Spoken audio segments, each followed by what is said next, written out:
everyone, my name is Kim and today we are at my farm, Bell Urban Farm. It's a farm, but it's also in the middle of the city, and that's what makes it urban. That's kind of weird, right? Normally you think of farms as being in the country. You can think of a farm as anything that grows vegetables or produce or has animals.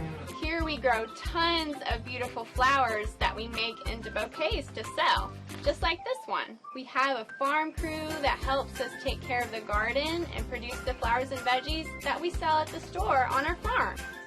We also have chickens and beehives on our farm. We even have a train that runs behind the farm. Oh look, there's one now.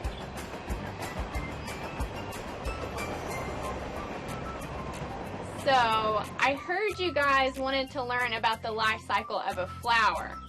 Well, it's really pretty cool, and flowers are my favorite thing to grow.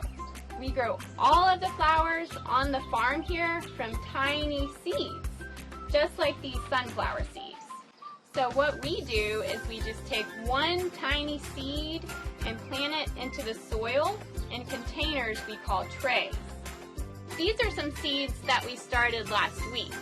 We put each little seed into its own circle in this tray. We gave it some water and sunshine, and they sprouted. Now all we have to do is wait for them to get a little bit taller, and then we just pull each one out and plant it into the soil on our farm. So when we plant it in the ground, it develops deep, long roots that help it suck up water and nutrients, and it grows taller and taller into the air.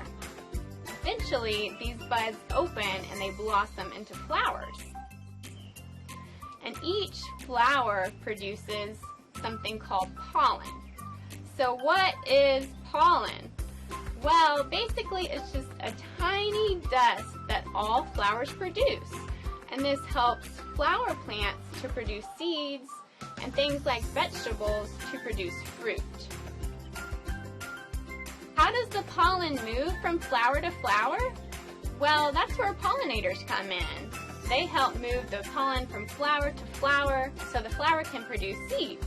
What are pollinators? Pollinators can be insects like bees or butterflies, but they can also be cool things like birds or bats, or even the wind can be a pollinator. Pollinators are anything that helps transfer or move the pollen from flower to flower. The wind can even blow pollen from flower to flower. Today, we are going to talk about bees as pollinators. Have you ever looked closely at a bee before? If you have, you'll notice that they kind of have fluffy, hairy little bodies with long back legs with hairs on them. So when they fly from flower to flower, it's really easy for pollen to get stuck on them. Bees visit flowers to collect nectar and pollen. And as they do that, they move the pollen from plant to plant. So when the pollen moves from a flower to another flower, we call this pollination. And when a flower is pollinated, it can produce new seeds and complete its life cycle. We rely on bees for a lot of the fruit, nut, and vegetable production in the United States. So things like zucchini, squash, and cucumber we wouldn't have if we didn't have the help of bees to pollinate these things.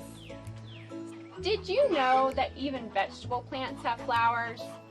This is the eggplant seedling, and look at this beautiful purple flower. So we rely on bees to pollinate this so it can produce an eggplant. Once a bee has pollinated this flower, it can start growing eggplants. You see all these eggplants on this plant? They were once flowers, and they were pollinated by bees. How cool is that? Bees are our friends, and the next time you see a bee, don't be afraid. Just take a step back, give it some space, and watch it work.